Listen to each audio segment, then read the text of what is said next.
Data shows a surprising and yet very clear trend when it comes to retirement timing.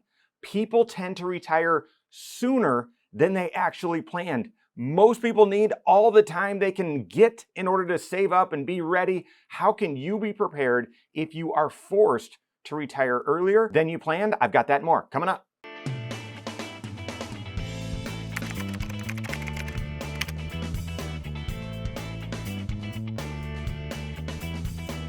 I think most people would love to retire early, right? If you just randomly asked a group of people, hey, when do you want to be done? I bet half of them would joke, yesterday, right? That's typically when we're meeting with new clients and we're talking through their financial goals and just getting to understand their financial life. When we get to that, hey, well, when do you want to retire? When do you want to be done? That's typically the joke is, oh, I wish I was done yesterday, that sort of thing. And yet, the data is surprisingly clear when it comes to when people actually retire compared to when they plan to retire. The data shows that on average, people tend to retire about 2 years earlier than they actually planned. And you might say, well, that's great news, right? No. Many people are forced to retire sooner because of a sudden job change, a sudden health change, a sudden family need. Maybe a family member needs care or needs some assistance, and you say, well, we're near retirement and they're really in a desperate situation. Yeah, I think I need to transition. And so oftentimes retirement is forced a little bit early on individuals before they actually intended to. And with the rest of the data about retirement readiness sharing that many people aren't on track to retire when they actually want, being able to retire even a couple years earlier puts a lot of people in a significant financial strain. So what about you? When do you plan to be done? And let me ask you, if you were forced to retire 2 years sooner than that age, are you ready? Would you be ready? What are the things that you need to be on top of so that you are ready if that becomes the case for your situation? First and foremost, you have to have an updated 5-factor retirement plan. You know that in order to be on track with retirement, you need to have clarity and visibility over, well, what's the goal and what's it look like, right? There are 5 interrelated factors that are all a component really of that goal. When do you want to be done? And really, what's your life expectancy? So age, that's the first factor. Retirement spending is the second factor. How much are you going to be spending? Do you anticipate spending on a monthly basis? Will you have debt in retirement? What about taxes? What about health insurance? All of that at an inflation rate plus other factors as well. So retirement spending is the second one. Retirement income. So how are you going to optimize Social Security? What other sources of retirement income will you have? Will it have an inflation adjustment component? When will it start? Will there be a survivor benefit? So retirement income sources, how much you have saved up for retirement and how much you will be saving on an ongoing basis. And guys, this is really where if you have to retire a couple years before you planned, having a couple years less of saving and a couple years more of drawing down your portfolio, that can really work against you. Savings is the fourth. And then the fifth factor is how much risk you're comfortable taking, investment risk you're comfortable taking with those savings. Are you willing to take some risk? Do you want to take no risk? All of that impacts your plan. Those are the 5 interrelated factors. You need to build that out so you have the clarity and confidence that you're on track for your retirement, but also you need to keep this updated so that you can run the fire drill of, okay, I plan to retire at 65. What would it look like if we change the age to 63? Would I be ready? Would we be ready? And if it didn't have the right confidence ratio, what adjustments would we make, right? That's the fire drill that we're all used to from elementary school. Okay,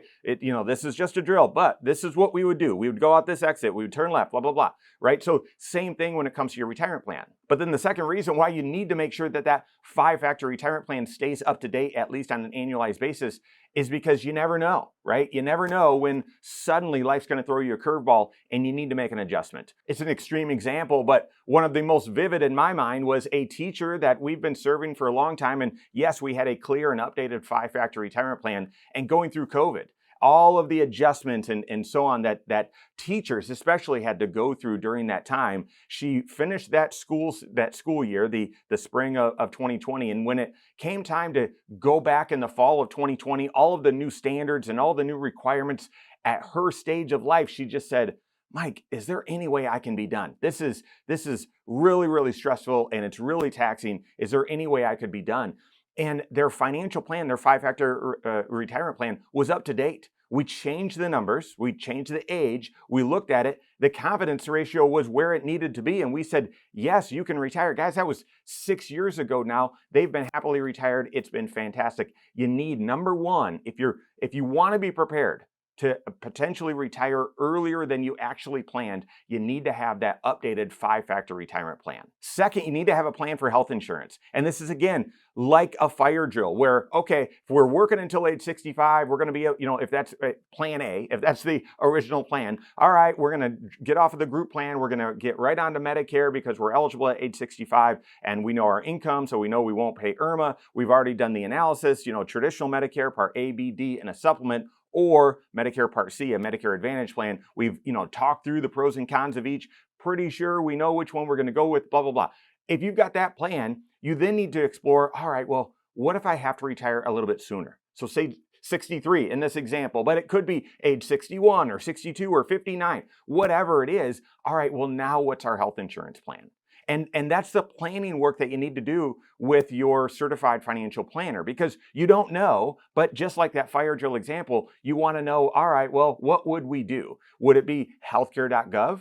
And what would the cost be? Would that impact your tax plan because the premiums that you pay for health insurance at healthcare.gov is dependent upon or connected to your modified adjusted gross income of that year, right? Medicare and IRMA is from the prior year, so 2 years ago, but the premium for insurance at healthcare.gov or the marketplace, that's based on this current year. Would you have enough flexibility in your income plan and your tax plan to allow for some premium tax credits and pay a reduced amount for that health insurance through healthcare.gov? Would you do COBRA? What are the costs with that? Running that analysis and doing that planning, that's the second thing you need to be prepared for, just in case you need to retire early. And then third, of course, is then having a plan and strategy for your retirement income. So much, the foundation for so many people's retirement income is Social Security. And if you have to retire a couple of years sooner than you planned and you turn Social Security on right away, which might be appropriate and very well may be. However, knowing that you're retiring 2 years sooner and drawing Social Security 2 years sooner means you're going to get a haircut, right? You're going to be drawing a reduced amount. Well, does that make sense for your situation, or could you delay a little bit and continue to delay until that original retirement date? Or would it make sense to draw right away and be able to supplement that Social Security, a smaller amount of Social Security, from other income sources or from your overall investment portfolio? Third, if you want to be prepared and have confidence that you could retire a little bit sooner than you originally planned, having a game plan for your retirement income and optimizing Social Security in that scenario where you retire earlier is critical. So what's your ideal retirement age? Do you have that five-factor retirement plan built out and you have the confidence that you're on track? Then have you updated that to see, well, what would it look like if you retired a year earlier, 2 years earlier, 3 years earlier, and what's that fire drill? What adjustments would you need to make so that you have that clarity and confidence? Work with your certified financial planner on that. If you don't have a CFP on your team, you can contact one of my team. Find us online, Korhorn.com. That's Korhorn with a K, wisemoneyshow.com. You can find us there as well, or give us a call, 574-247-5898. All right, there you have it. Go out and take your next wise step in your financial life.